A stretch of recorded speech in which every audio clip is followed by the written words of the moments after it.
Welcome back to another edition of the Singletrack Session. We are at number 105 here with the TrailManners podcast. I am Eric Manning, and we got Joel Hatch here. And, a few things happening this week, and it was kind of ironic. Well, first off, happy birthday. Oh, thank you. Your birthday was just a few days ago. It was. I didn't know that. That's how close we are. I didn't even know what day your birthday I keep it on was. the down low. You do. You're pretty sneaky. Yeah. So 40, so that's good. That would be nice if I was 40 again. So a happy birthday to Joel. Thank you. And it was kind of ironic that we had our podcast last week. We really covered UTMB a little bit. Just a little bit. Just a little bit. And one of the things is we were kind of bummed that Walmsley hadn't mentioned what's going on, and we were worried, you know, because we know he's battled some depression. And, you know, hoping he was okay. Well, it was kind of the day our show launched. We record on Wednesday, launched Thursday. Thursday launch. Runner's World had a little interview with Walmsley posted. Right. So I don't know if they sneakily heard what was going on. But basically he just struggled physically. Right. We've all been there where it just, you hit the start line, you're ready to roll, and you start off and things just don't feel right. Right. They're janky, as Joe likes to say. Can be. And it looks like that's kind of what happened with Walmsley a little bit. Right. We'll post the article for those that don't know on our show notes. But he tried to settle in, find a pace, and he just didn't get a place where he felt good. And that was pretty much what it was. So that brings up a good point there. How is it that Runner's World got that scoop and I Run Far didn't? I don't know. It's a good question. I don't know if it's a friend, you know, maybe somebody or someone just, maybe it's a person that gave him a ride. Yeah. Yeah. I mean, it's interesting. I mean, they were the first ones I saw that reported the story. But you think I Run Far would be the place that he would talk to, right? He would talk to. They're there. I mean, everybody looks there. Yeah. So, it's kind of interesting to think that. But, he said he's looking forward to run North Face 50 in San Francisco in November, which you talked about. Which I was hoping he would do. Yep. But he says, I'll have to look at the calendar, see if I'm up for it, if anything, for the rest of 2018. Right now, he's just going to focus on recovery. Yeah, I think that would be good for him to do that. And then next year, don't do Western States. Yeah, he's done it. Yeah. Right? He did what he needed to do Maybe there. Do something in the spring and then do a couple shorter ones and then focus on UTMB. Yeah. Go over there and actually train.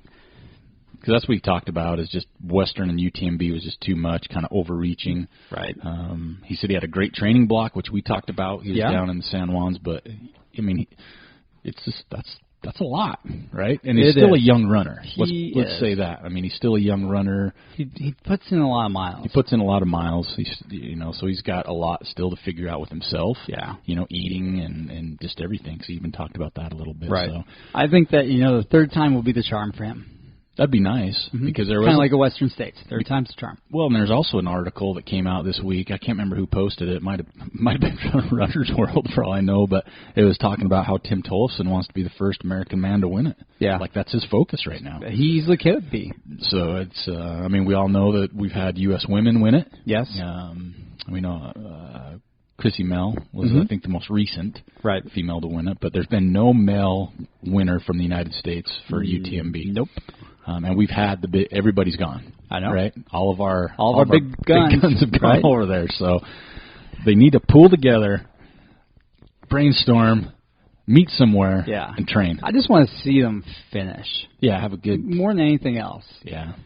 Yeah, it's awesome if they podium, but I want to see those boys finish. Yeah, they need to. And they, we've talked about it on the show. We've heard about it a lot. UTMB, it takes people a couple times to figure it out. It's not like you just go over there and just because you ran well somewhere else. It's no Western States. It's not a hard rock. It's different in its own. Different. So, so good luck for him there. Interesting article, and it's great to see him come out and hopefully he's doing well on the mental game and just eating food. Yeah, that's what those guys need to do. All those skinny little buggers need to eat some food. Their body will appreciate it. Makes them happy, I think. That came out just right after our post. And then we also talked about, obviously, it's within our backyard. So all of you that are not from our geographic area, we're going to talk about Wasatch 100. Yeah. It's kind of one of the old school 39 years. Right. It's been around a long time, one of the original hundreds. For years, obviously, one of the hardest hundreds in the U.S. Right. And it's used to be the hardest to get into. Yeah, it used to be super hard to get, and it still is a difficult race. because there's so many. I mean, it's not, you're not going to say, oh, it's like hard rock. It's not, but there's so many different variables. And every year they add more. It's like the Hunger Games. Right, it is. Like they're starting to add bees and wasps now to the course. I saw that. But, so that took place this weekend. There's a lot of chatter out there on it. I had the fortune of pacing our friend Jim Skaggs, Buffalo Run and Antelope Island race director. And, man, he's got such a cool story. And most people know Jim in this area, but if you don't, Jim's been running forever. This was his 9th finish at Wasatch. He's done a lot of big races, done Western, he's done the Grand Slam. But he had Achilles surgery in October. Of 2017. 2017. He had a bone spur. They had to detach his Achilles, take care of it, and reattach his Achilles. Yep. About a week after the surgery, he fell in his shop on his old scooter. Yep. And had to push the button, help, I can't get up. And found out a week later that he retore it. Yeah. So a week after that, or 3 weeks after that, had to go and get it reattached. So within the course of 3 to 4 weeks, he had 2 Achilles surgeries. Right. And this is October 2017. Yep. And he's put in a training block and finished Wasatch this year. I know. It's pretty impressive. And the whole time I was with him, he's like, man, uphills, we're killing him. Like he just didn't have it because he hasn't had time to train on it. Right. But you get him on a flat or a downhill, he did great. That's good. But he did a great job, and it was a lot of fun pacing him just because I got to see a lot of people, experience a lot of things. It's like Gordon Ainsley at Brighton. Yeah. I turn around, and he's just sitting there without a shirt on at like 3 a.m. Yeah, of course. And I'm like, that guy looks familiar, right? He's just sitting by himself eating. Right. I don't know what he was doing, to be honest with you. But it was pretty cool to see him. A hard race. Had a huge lead pack for most of this race, which is different than we've seen in the past. Well, it's kind of like UTMB is how it played out. Yeah. They had a group go out. Yeah, men's group go out hard. And they stuck together for quite a while. Yeah, they did. And then it blew up. And then people had different things. Now we talked about the bee and wasp thing. There's a section they changed a couple of years back. You have to go up Bear Canyon to start. And last year, to go up Chin Scraper years and years ago. Which was the cool, little old school stuff. Yeah. And now it goes up Bear Canyon, which is a steep climb right out of the gate, and there's bees there apparently. Yellow jackets. Lots of yellow jackets. And people are someone got life flighted right away. Oh, because they're allergic. Yeah, someone said they got stung, and I can't prove this. I heard 2 different stories. I did hear someone did get life. Someone said they got stung like 30 times. I've seen reports of 1 to 20. Yeah, and there's been I saw a lot of people with bee stings. Oh, yeah. And stuff. Jim Skaggs got stung. Saw somebody else got stung on their eye. Yeah. Their eye swelled over. That was Ryan Lauk. Yeah, Ryan, our friend Ryan. But people were coming through. One guy was like, he's like, man, this was funny. I'm at Lambs Canyon waiting for Jim to come in to run with him. Some guy comes in, and he was not, he looked all right, but he's like, man, I got stung 8 times already. And he was just sitting there. And hats off to his crew, man, because Lambs Canyon, if you get to Lambs, you just went through, to me, the worst part of the course. Pretty much, close, because it's so hot and it's dry. And you're just nonstop rolling hills. Yeah, it sucks. And so he's sitting there, and his crew guy goes, you know what, though? You're still going. Now, just think of this. The greatest ultra runner in the world had to pull out because of a bee sting. You got 8, so just keep going. And I was giggling. Good point. I was giggling like, man, this guy's a motivational speaker, you know? I know. I was thinking on his feet right there. I like that. So it was pretty fun. But just seeing people, I saw Jeremy Sawinski. He was a riot. He was in there. Our friend Debbie Farker was getting ready to pace him. It was a lot of fun. But the heat was a bug-er. I've heard reports that it was the hottest Wasatch ever. I've heard reports it was the second. I've heard reports it was the third. Let's go top 5.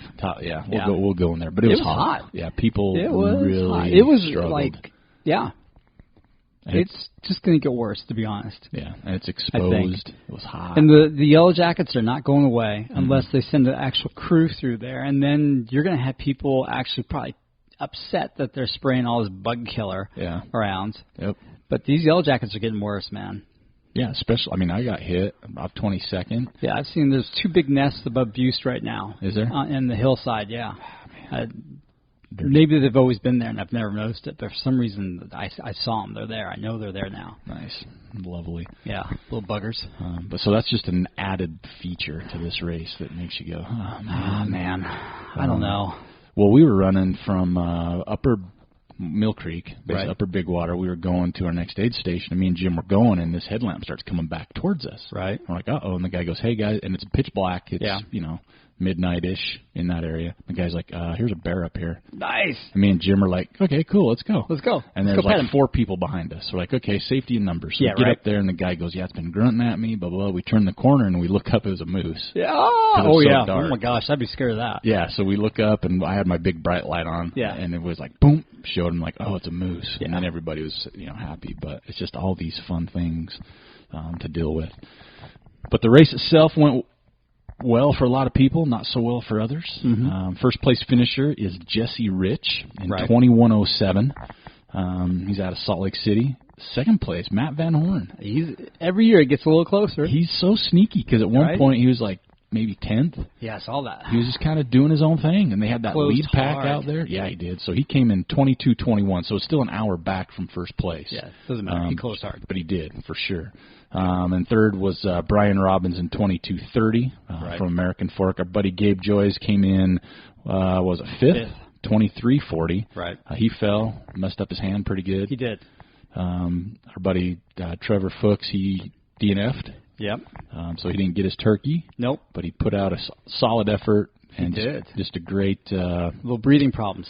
Yep. And just... He's got some exercise-induced asthma. Yeah. Just what it comes down to. Just a great attitude towards it. Oh, yeah. On the women's side... those ladies brought it at the end. They sure did. Because they finished like 1, 2, 3. Like there's like all the guys, right? Here's a group of guys, and then these 3, and then more people. So they were in a clump. So first place female was Rebecca Hall from Golden, Colorado, 26:46. Right. Second place female, another Rebecca Rick, from Salt Lake City in 27. So she was like 14 minutes behind. Yep.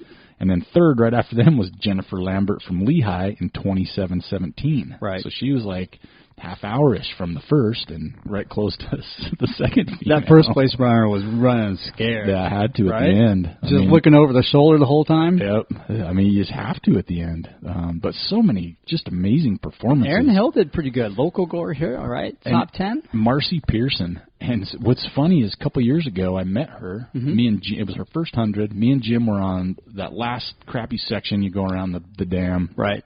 We met her right before that. It was her first 100. She was having breathing problems. Right. She was kind of just she was just like, oh, this, what do I do? Do I keep going? I've never felt this way. Right. And so she hung out with us for a little bit, and she'd been with us for a half hour, and she goes, wait a minute, are you TrailManners? Right. That's how we met. And so she was in the 34, 35-hour range 2 years ago. Oh, my gosh. 10 hours, Oh, my gosh. She was in 28:38 this year. Good for her. Freaking awesome, man. So she killed it. And as you mentioned, our friend Erin Hill, who just had a killer year, she finished in 29:28. That's impressive. So she got the sub-30 buckle. Yeah. Just a lot of people we know had great days. Ben Light, talk about him real quick. He finished in 30:38. And then he jumped on a plane to go do the Tahoe 200. And as we're talking, he's at mile 165-ish. Ooh. So I'm sorry, Ben, you're not going to finish. He's got to hurry. Yeah. Maybe he's got an hour and a half left. Oh, is that what the cutoff is? Mm-hmm. Well, he'll still do the whole thing, I'm sure. They'll pull him from the course. Will they? Yeah. I wonder if he's made a deal with them. But no. Yeah, so just crazy, though, finishing 130 hours and then jumping over there. When I saw him... I think they got a little bit late to start getting out of the airport. Did they? Well, and I think he wanted to finish sooner. Yeah. Because when I saw him, I didn't know if he'd get there. Because I saw him at Lambs. I'm like, wait a minute, you should be... A little further ahead. Yeah, so... But what he's trying to do is amazing. It's awesome. Just pushing. Again, just what's next for people. Yeah. Sarah McCloskey, friend of ours, that's been on the show, 3046. Just a plethora of people having good days. You can look at some of these times, and you can tell it's been hot. Yeah.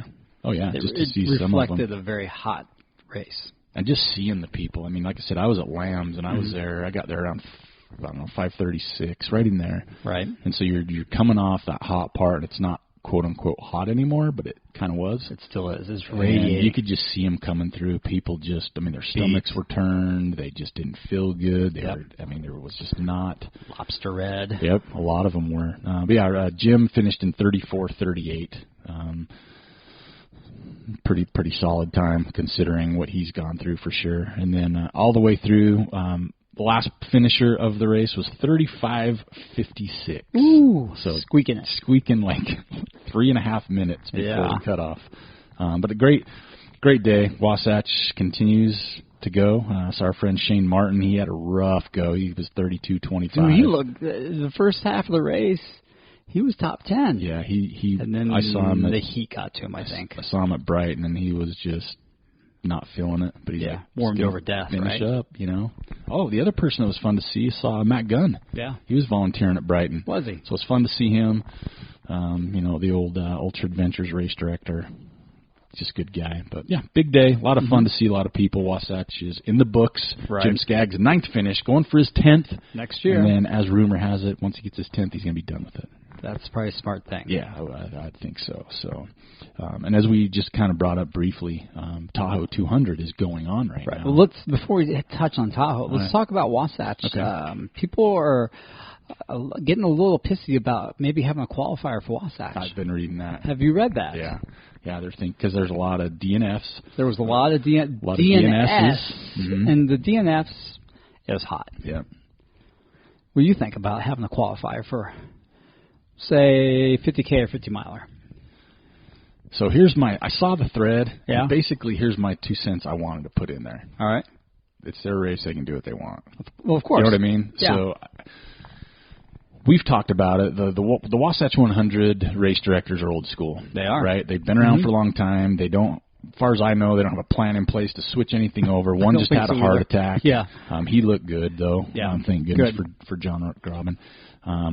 I don't know. I'm torn on it, to be honest with you. Right. And the reason is because it is a hard race, but it's kind of old school. Right? So how much do you want to change this race? Yeah, but a lot of the runners coming into the sport now are not old school. They're new school. That's true. It's true.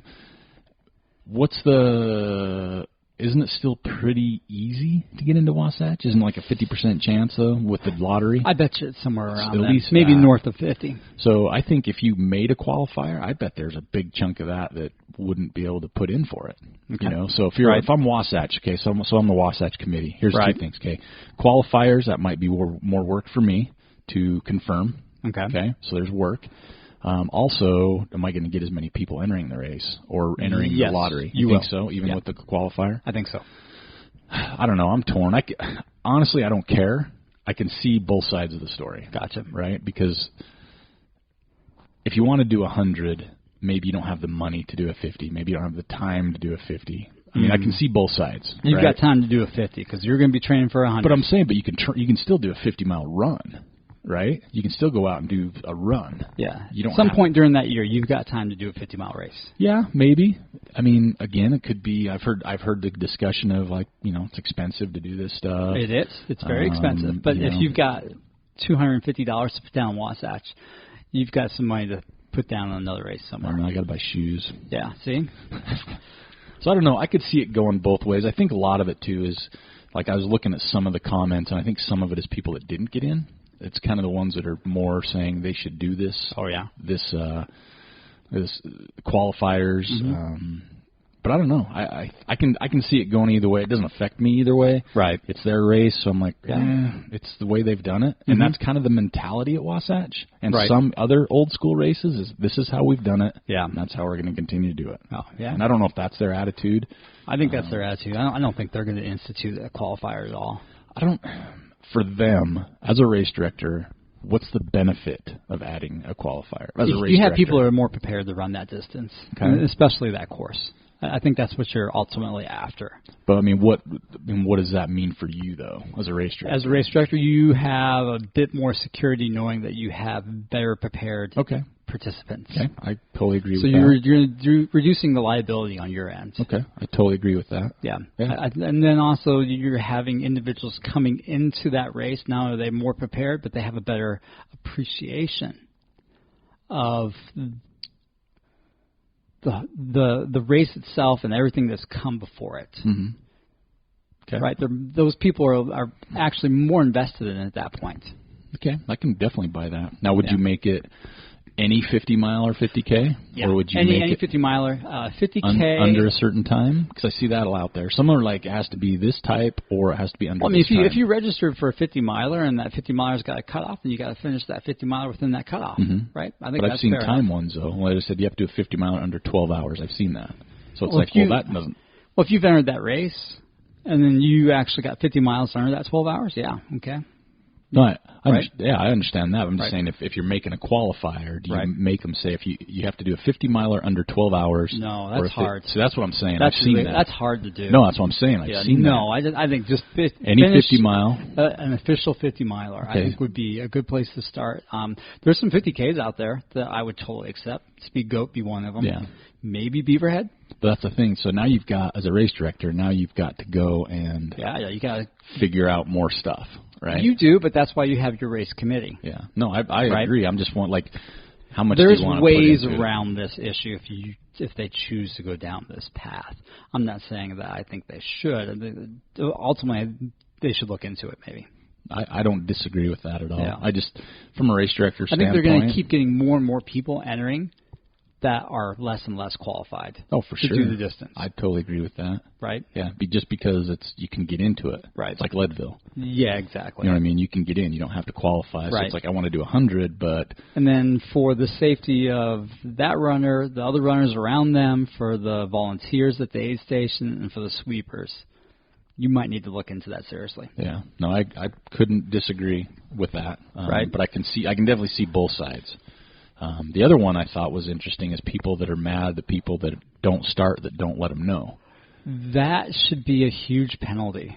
But that's what I saw. So it's like most of them don't get their refund anyway.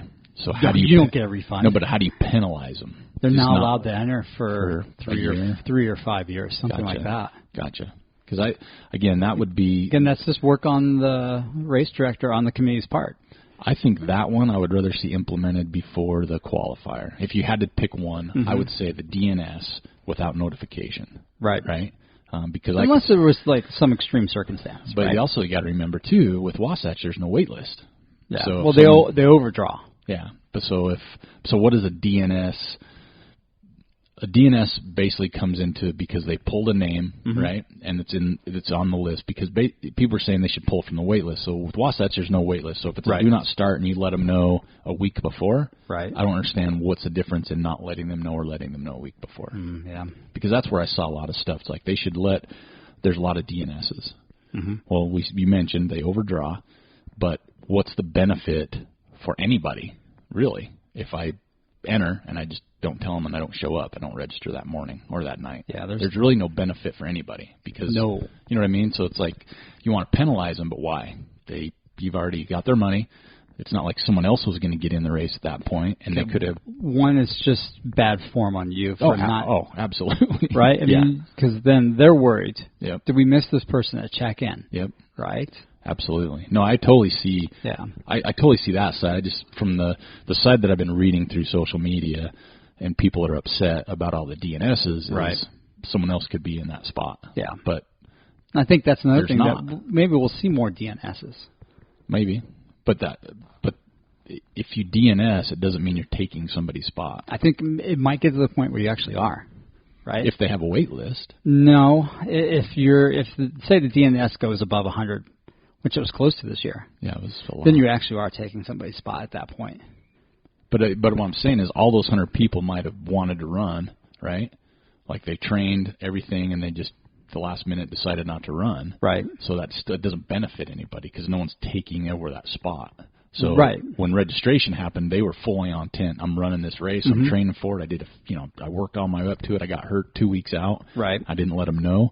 Letting them know 2 weeks out one way or another doesn't. If you don't know, I think if you don't let them know, I don't care if it's 30 days or a day before, you need to be penalized. Okay, I agree with. I'm okay with that. You've got to pay the piper at that point because you didn't follow up on your end to do the diligence to send them an easy email. Yeah, I did that with Bear. Yeah, I pulled from the Bear this year, and I let them know like a week and a half ago. Yeah, but that's 3.5 weeks out. And there's a wait list. So yeah, and there's a wait list. Yeah, but I'm just saying. If Leland Barker can manage a wait list, Wasatch Front can manage a wait list. I totally agree, man. That is the end of the discussion right there. I totally agree with that. We love Leland, too, by the way. But I totally agree. If you know Leland, you know what we're talking about. He's awesome, though. Yes. Okay, that just mic drop on that one. Joel's out. All right, so Tahoe 200. Tahoe 200. Holy cow, man. Hot and heavy up front. I'm sorry. I don't care what anybody does the rest of the year. Just give Courtney Ultra Runner of the Year. Like, just straight total, up. Like men, over women. Everybody. Yeah, exactly. Give her both awards. No male-female category. Just Ultra Runner of the Year. Not just U.S., but globally. Oh, my gosh, man. How ridiculous was that finish? How do you run a 200-mile race and separate between, what was it? Separation was 20 minutes? Yeah. For 200 miles? That's amazing. Ridiculous. Wow, she ran fast, under 50 hours. Yeah. Oh, the PR is set by over 9 hours. Yeah, crazy, right? So Kyle Curtin, 49:27. So he broke the course record by over 9. Well, Courtney was 49:54, so hers was basically, she broke it over 9. And she looked fresh the whole way. Yeah, she did. Right? Just goofy and having fun. We need to get her to a lab. Yeah, and we got to test her. No, I don't want to know. I want that magic to keep rolling. No, I do too, but I want them to replicate it. I want it on. I'm like, she's We gold. need that specialness. She needs to be unique and individual. She one of a kind. She needs to be put in a vault. Yeah, just what she's pulling off. I mean, I don't care. Like I said, Ultra Runner of the Year. Yeah, it doesn't have to. I want to see her at UTMB next year. Oh man, could you imagine if she trained for just that was for the race? I don't care. She doesn't need to train. Yeah, she can just show up. She can show up and win the day before. Hey, do you mind if I register? Yeah, exactly. But yeah, pretty special. Let's just say that. I mean, a special race. I mean, just from the front, there's like 30,000 feet of climb or more. That's a lot in this 200-mile race. 205. But yeah, I mean, just ridiculous. Course record set, but these two were gunning the whole time. Right. They were just 9-hour PR. Now, and I don't know what else necessarily Kyle's done this year that won it. And I saw somebody say he should be male Ultra Runner of the Year just for beating a PR by 9 hours. I don't think so. No, because and I don't this mean to be is such rude. a new race. You know what I mean? And it's. I still think new distance. The 200 still, like we've heard from so many people, it's not like ultra running. It's closer to through. They're making it that way. These guys are, yes, they're absolutely. making it that way. Yeah, they're pushing. And you give them a couple more years, and maybe you see it drop under 45 hours. Wouldn't that be ridiculous? When people are finishing hard rock in that time, and you're finishing a 200-mile in that time. That's just crazy. Yeah. But yeah, super cool. And they're still out on the course as we're recording this, and there's just a lot of people. Jamil Curry, he finished. I think he was like 7th. Yeah, he was top 10. He looked good. And so you know what? I'm gonna go back to Wasatch because we said Jamil Curry. Yeah. And there's a bromance going on that Jamil may or may not be aware of, and that's from Turtle. I don't think he's aware of it. Yeah, because we know Turtle Miller. Oh, he didn't do good at Wasatch. Bromance, and no, his one of his photos, he put a photo in for Woody Footy, and he DNF'd, and his Woody Footy, he was sleeping in a blanket. He says Turtle Miller finished his participation in the 2008 Wasatch 100. Yup, Schwagen writes, and he's just laying on a cot. Did you see him? I never saw him. I don't know where he DNF'd. He's okay. Yeah, I know. I don't know where I didn't see him at all. Jim saw him early in the race. Better not have. That's all he likes, right? He's a heat guy, heat miser. He loves it in the heat. I know. Jim loves the heat, but he struggled a little bit. Yeah, but this is, Turtle, he always says, suck it Northern Utah. I know, right? We can bring the heat, bro. Yeah. We can turn it up. So Tahoe 200, pretty much in the books. Our friend Phil Lowry had to come out with a bad quad. Oh, did he? Yeah, he dropped like mile 46 or something. Oh, that big sissy. Yeah, so he's getting ready for Moab. His wife, Jill, finished. She did. So he ended up crewing for her, which is good. He needs to do that once in a while, keep himself honest. I don't know. I don't think I'd want to be a volunteer at one of the aid stations if he's around. Well, yeah, it might drive you a little batty. He'd drive you a little nuts. Is that what we're looking for, batty? Would that be the word? To be nice about it.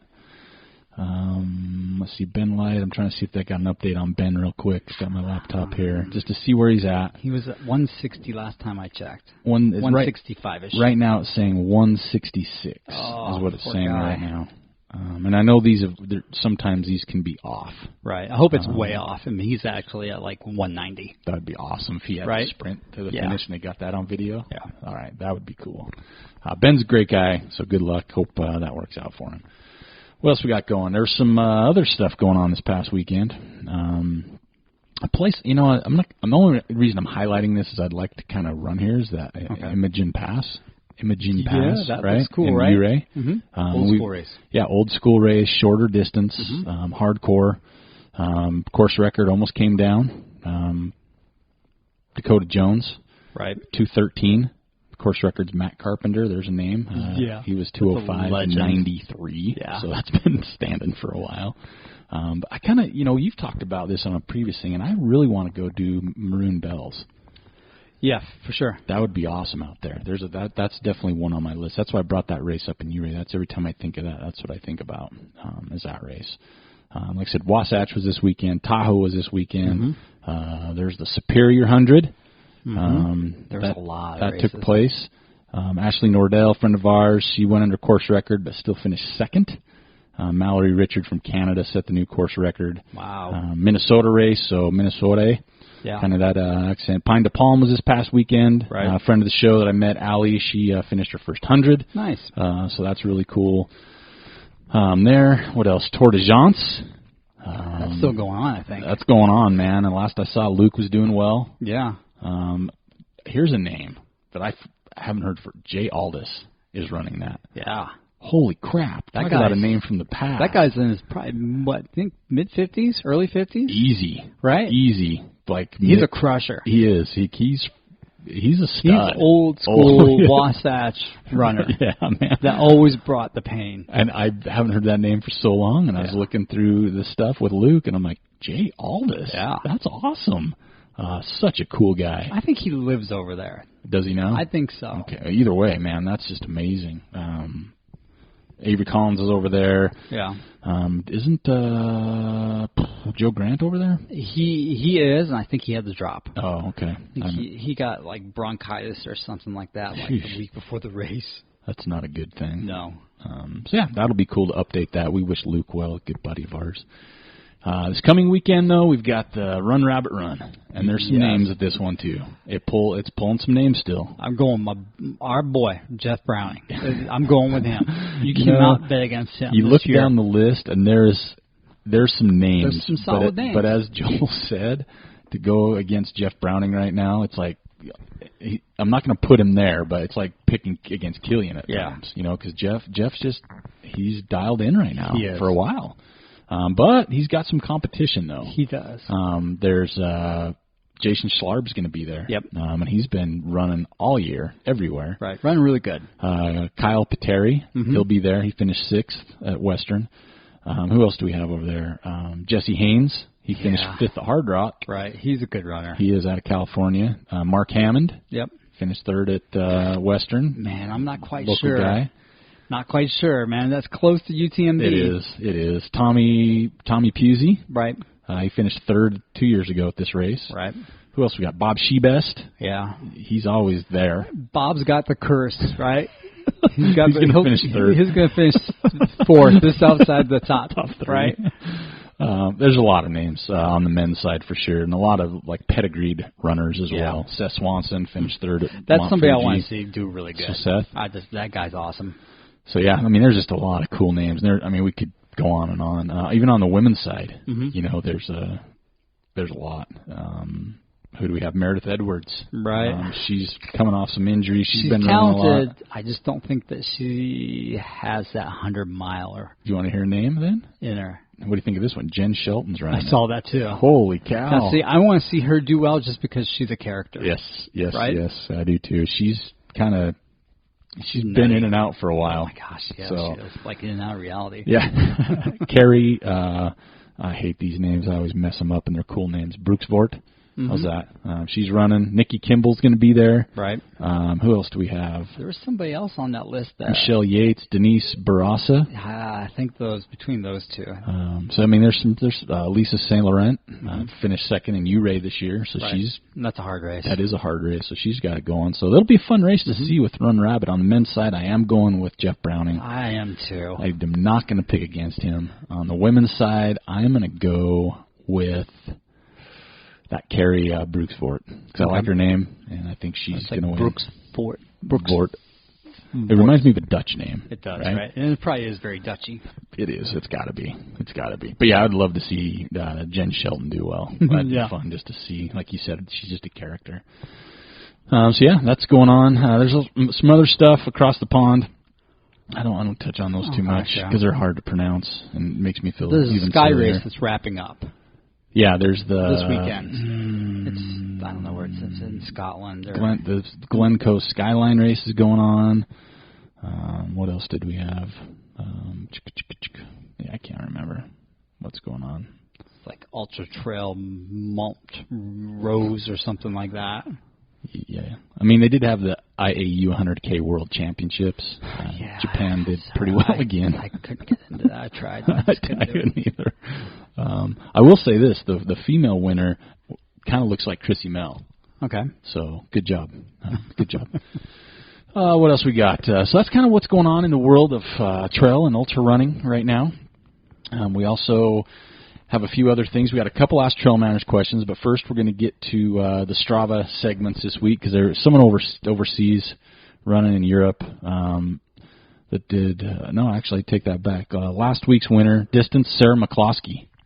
So she had 146 miles. Oh, my gosh, she put 40 miles in the week of the race? Taper up, Sarah. That girl. So way to go. Donna Jodine, she did a run time of 38 hours. Yeah. But I'm more impressed with her climbing. Donna Jodoin, I'm going to say, she was first in climbing, 44,000 feet of vert. She looks like she's over like in France, hanging out, doing some day-to-day running, but pretty awesome though. I've read that. I'm like, yeah, that's pretty stout. That's not bad. So that's a big week for a lot of people with that. WDYFTYs, we'll mention. There were some really good ones. That was your turn, right? It is my turn. Good. And I did pick a winner, and it's a little different because there was one that I really liked and kind of looks like last week's photo. Right. Even though it's a different spot, everything else, I wanted to kind of mix it up, and it's a style, right? First of all, Cade Brown, you're killing it, bro. Yeah, he is. I mean, killing it. He was in Maine. He got a good one in of a beach in Maine. So awesome. Where were some other ones? Alex Terrell had some good ones. April Free, she's going through a river like waist deep in Pennsylvania. I think that's always kind of cool. And it's dirty water, too. It's not clean. Like, you're not going to drink out of it. Bo Downing, Corey Vigil, Tim Bugnett was at Olympus. Jeremy Haddock had a good one from Payson. Okay, where's Enchantments at? The Enchantment? Yeah. Del Nilsson had one. I've seen a few now with Enchantments. Where's that the Enchantments up in the Northwest? I don't know. That's what I would guess, but I don't know. I've seen some photos come through of the Enchantments, but that's all it gives me. Gabe Joyce had a good one. He was in the Pain Cave during Wasatch. He's sitting there. Looks like he's probably at Lamb's by the photo. Jen Haas-Walker, top of Table Rock Mountain in the Tetons. She's up at 11,000 feet. Megan Martinez, Naomi Peak with her puppy. How about Andrew Giles' photo? He's got a picture, and it says, "Welcome to Cottontail Corner, clothing optional area beyond this point." How cool is that? Like, I would run there, but the Enchantments are southwest of Leavenworth, Washington. Okay. Oh, Leavenworth. All right. So, yeah, he was in Alberta, just outside Edmonton. But, yeah, clothing optional area. There's actual metal trail signs sitting there. That's pretty intimidating. It's a big no, because I think there's a lot of bears up there. Yeah, I think they probably, if they saw me without clothes, they wouldn't mess with me. If they saw me with clothes, it's like normal person that like, bro, I not got time for this. Matt Van Horn had a good one. Jeff Hart had a good one. Turtles. Lee Moss had one sitting with Gordy, looking like a bad A. Steve Page, yours was rad. That's my scene. Martin Schneekloth. He was at the Jungfrau Marathon. After finishing the Matterhorn Ultra Tracks and UTMB. Wow. So he's been killing it. This week's winner, please message me, manners@trailmanners.com, your mailing address, and we got to thank the Sign Garage for donating. We still have a few more hats. So here is the winner for this week's WDYFTY. Ladies and gentlemen, something different, something little is Chelsea. I'm going to get the name wrong, but this is how I like to say it, Myntti, M-Y-N-T-T-I, Chelsea Myntti. Church Mountain in Mount Baker area is really cool. I really like the look of that photo. The sunlight. I know you didn't take, I don't know, maybe it's her in the photo where she took it. Either way, great photo. So send me a message and we'll go ahead and get you squared away with your TrailManners swag for winning this week. And now let's tackle 2 Ask TrailManners, and by golly, these ones are going to make you think a little bit. Are they? So the first one comes from Gary in Boulder, Colorado. Wow. So Gary, thanks for listening. He says, what are your recommendations for training and cross-training for more of the quote-unquote off months? And he has October through February. Okay. Do you take time off or keep training so you don't lose fitness? If I want to do a 50K in early March, what would these months mentioned look like?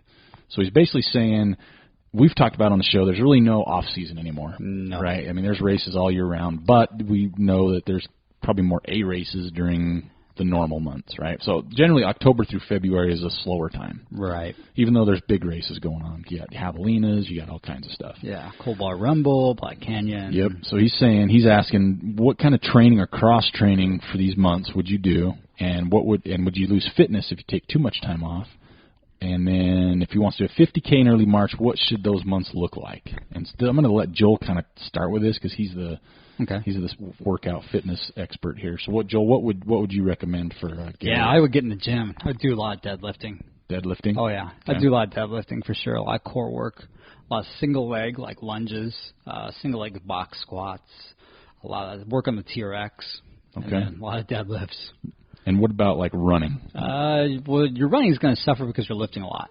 So would you just scale it back? I'd scale it back, but I'd still do a quality run once a week, speed work. That could be intervals. That could be hill work. Reduce your volume by 30% probably. What about taking rest time or time off? Would you do any of that? I mean, not knowing what he's already done, like how... Maybe a couple weeks. Just take a couple weeks. Would you lose much fitness in a couple weeks? You will. After 10 days, it's not a linear degrade of fitness. It's exponential after 10 days. Okay. Yeah, so you got to be careful. You don't want to take too much time off. So basically you're saying get in the gym. Yeah, get in the gym. Lift a You lot. Still run. Yeah, still run, but expect your runs to be... harder, slower. Yeah, exactly, because you're lifting. So don't focus on, I had a bad run because don't beat yourself up. Okay, so I hope that helps, Gary. Next one is a good one. It's from Stephanie, another Colorado. It's just Colorado. I don't know where Stephanie's from. This one's a good one. With more trail races being added every year, do you think we are in a situation where it is just saturated and could be an issue with land use and permits? Yes. Here in Colorado, it is almost ridiculous. Uh-huh. You guys mentioned UTMB coming to North America, and realistically, where and when could they do that? Yeah, right? So we kind of did touch on this. Uh-huh. And it kind of blew up on another page it about UTMB races. Right.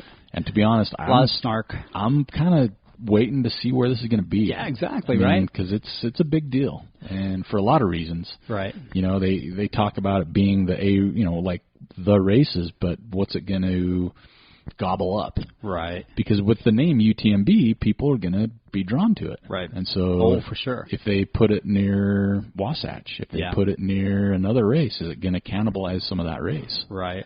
Time-wise and location. Maybe they're gonna lease the name from Western States. Well, that's the thing. We don't know because we talked about that. Thought. Yeah. Could they take a race on? Could they lease it? I mean, there's so many things. So co-brand with an already existing event. Could do that very easily. And that right. I would hope they would do that just instead of bringing another big high. Because we've talked about it. UTMB is numbers. Right? Yeah. So 2,000 people, 2,500. So how would, that's going to be... Wait a minute, is that 2,500 just at UTMB, or is that for all the distances? I thought it was UTMB. Holy cow. Yeah. So what do you think, they got 10,000 for all the distances? Oh, they probably, that's right? why they don't, that's why they drive nice cars. Gosh. And have a punch pass at the cafe. Yeah. It's classy. I don't know. I mean, I'm excited anxious to see what they're going to do. Yeah, I'm anxious because no matter what they do, people are going to cause a stink. You know what I mean? Like, say nobody can be happy anymore. Yeah, that's what I'm saying. So if they, like Joe mentions, what if they co-brand with Western? As an example. Exactly, right. Now, to me, that's not a UTMB type course. No. But if they did that, say they did that, right. What would what's the advantage? And there's not enough participants allowed. Well, anywhere though, right. Really. I mean, there's not a race you could look at. I mean, there's not. I can't think of one. I mean, Wasatch and the Bear have 300 plus, right? Right. So those are probably two of the bigger hundreds. Well, Leadville would be an opportunity because they love being branded. At first, I thought about Leadville. I was like, no way they would do that. But the more I've kind of thought about it, I'm like, there's a high possibility that they would. Because aren't they CenturyLink now or something like Something like that. Like when you get to Leadville's race. Like you said, they can have like 1,000 people. Yeah, and that Right. But the thing is that community can't hold it. No. You know what I mean? It's too small. It is. And they have already had the problems 800. Yeah. But yeah, this is the CenturyLink Leadville race. Yeah. So they're used to it. So they could call it the Century. Because it used to be like the Lifetime or Lifeline or whatever. Lifestyle, Lifetime, yeah. Whatever. Used to just be Leadville. Yeah, I know, right? But now you got to put that sponsor's name in front. So it's going to be the UTMB CenturyLink Chevron. Chevron. Leadville. You're going to have to wear a race shirt with a sponsor on the front. Right. Or your name. But yeah, that'll be interesting to see, and I think Joel hit it. You think we're in a situation where it could be an issue with land use and permits? Absolutely. And I hope it doesn't come to the point, because this crossed my mind, I hope it doesn't come to a point about who pays or who scratches backs, because I would sure hate to see an existing race get bumped for a brand new race because you knew somebody or something. I'm not going to point any fingers, but that happens in our area. Yeah. There's a ding-dong race director, and the only reason that he's still got his race rounds because he knows the right people. Yeah, so I think there is too many races, and there's becoming more. Mm-hmm. And me and Joel have said this even before we were race directors, and I think you can get any race director on board with this, is if you're going to start a race, man, do every due diligence you can to make sure you have talked to people in your area. Yep. Because I hate to see that. Happened to Jim Skaggs one year. Someone did a run out near the island, like a duathlon. Yeah. Kind of confused people out there. Mountain bike race, too. Mountain bike race. They had that marathon that kind of went out there. Yeah. And Jim's been there for so long. I mean, I hate to see, and I've seen like race dates change. Like some of Bryce Canyon's race changed. The date around, and it kind of interferes with, say, another 50-mile race. Right, but that one kind of smoothed out finally. Yeah, it did. Right? But I think for a couple of years it hurt Squaw Peak bad. Well, and there's not an option where it doesn't hurt a race. You know what I mean? Like Antelope Canyon is the same weekend as the Buffalo Run 25K in 2019. Antelope Canyon draws from this area. Buffalo Run 25K draws from this area. Right. So there's kind of a that's vacation races. They're that's what I'm saying. People not caring is what makes things. And I like one of the things I do like is, and it's not as big a deal, Ogden Marathon here in Ogden, and you've got Timp Trail Marathon. Right. Same weekend. Yeah. But one's trail, one's road. I'm not opposed to that. That's kind of two different things, even though they're same distance, same weekend, general location. I mean, now see if we put on a marathon here in Ogden the same weekend as the Ogden Marathon, that would be bad form. Oh, absolutely. Yep, absolutely. Or right next to it. But as far as like land use goes, for sure, that's going to be a huge issue going forward. Mm-hmm. It's just there's just more and more people on the trails now. Yep. And it's not looking good. It's not, and not looking good. And there just comes a point where they can't write more permits. Yeah. And sometimes it's, depending on who you work with, if you get yours in before the next guy that's been doing it every year, because we've seen that, like Beaverhead this year. Those guys have had that weekend locked in, and now this past year they had a motorcycle crew or some ATV crew or some motor club come into town the same weekend. It cannibalized almost all the hotels. Right. So there's a big stink about it. Well, that motorcycle gang, they bring in a lot. It's like ATVers, right? Okay. So it's ATVers. They're doing it the same weekend as Beaverhead for 2019. Right. So Beaverhead's already said, hey, if you're going to think about running, get a hotel now because there's not going to be any. Well, we know that town can't hold 6,000 new people. Oh, no. I saw it this last year. There's not enough. So it's unfortunate. That's a different situation. Obviously, it's not a race, but I think in Colorado they've got a problem. Oh, they've got a big problem in Colorado, I think. There's a big population front there that are really outdoor oriented, and they want to go do races, and then you've got people that want to put on races, maybe for the wrong reason. Mm-hmm. And you and I are part of a Facebook group that has race directors on it, and we see those race directors on there bashing each other. Oh yeah. And then there's one in particular that's a huge douchebag, and he's causing a stink over there. Yeah, and Colorado does have a lot more. Yeah. I mean, you can't throw a rock on a weekend and not hit a race. I know. You know what I mean? Which is good in a way. Yeah, right? That's what I was gonna say. I mean, that's the upside, right? There is an upside. If you wanted to go out and race a half marathon trail race in Colorado, you can probably almost do that on any weekends. But they have a big community too, where they can fill up their races and stuff. I don't know. That one race director was just belly aching because he only but it's like got a 50 mile or something. Yeah, 50 mile bigger. I think bigger mileages. That's to me a little bit different when you don't have the pull, right? But I think a lot of it too comes down to the land.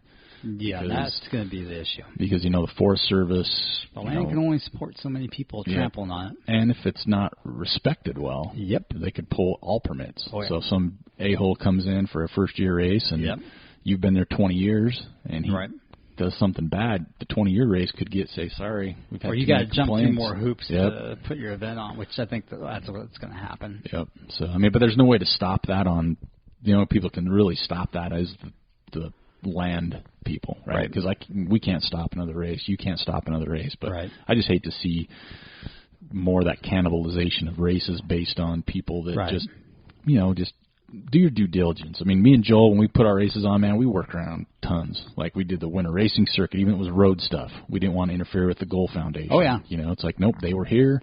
Right. We want to respect that, but we also want people to come out. People aren't going to run necessarily 2 weekends in a row the same distance. So we understand it's a stress on the old pocketbook. Yep. So that's why we don't have more races. Really, we've had ideas, but it's like we've always said, when would we put that race on? Yeah. So we put one in December in the snow. Yeah, that's a great time to do it. It is. There's no other races going on. Which brings up a good point. The Nordic Valley 7K. Yeah. It's open for registration. It's open. We've had a few people register. It's fun. It's a blast. We had a great time. And the people that ran it last year seemed to have a good time. Yeah. We got snow that day. Yeah. We'd love to see you out there. We'll put a link to that on our show notes. Show notes as well, just so you make sure you see that. So that's the Nordic Valley 7K race coming up. So. All right, I think that was a couple really good Ask TrailManners questions. Keep sending those in. Those are a lot of fun and also informative. Like I can see, especially the first one by Gary in Boulder, helping other people out. Hey, what do I do in the off season? I don't want to lose my fitness, but I want to get better, stronger, whatever it might be. I think that's a good one. Another note that I'm going to throw in here is we got some Tuesday podcasts coming up. We're going to get them back on the schedule. We got one going to be launching next Tuesday, so we're back. And we're just going to keep filling the spots after that. I think we're back on track there. But next week will be a lot of fun.